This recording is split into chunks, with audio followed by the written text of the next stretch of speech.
Here we are asked to simplify each expression completely. Number one deals with the negative exponent and the zero exponent property. Let's look at A here. We see that this has a negative exponent of 10. Please notice that this is really over 1 at the start.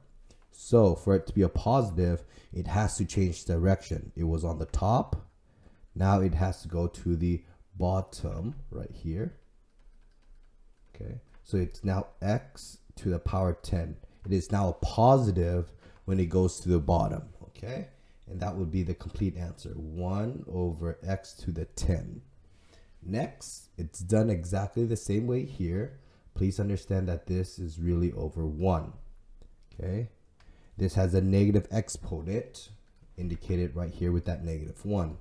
This was on top originally, so now it has to go to the bottom.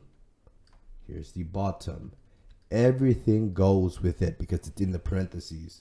So the 8, the y to the 20th power all comes down, and there's a 1 on top. Okay, there you go.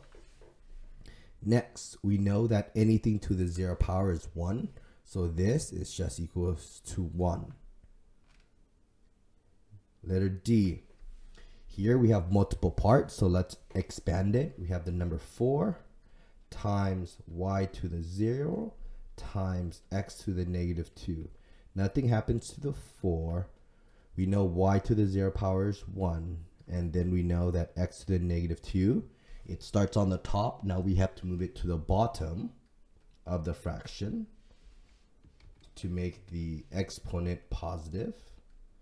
And let's see what that equals to.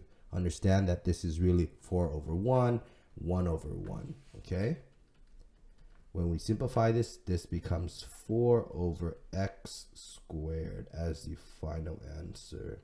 So there you go. These are all the different properties when it comes to simplifying using the negative exponent and the zero exponent property.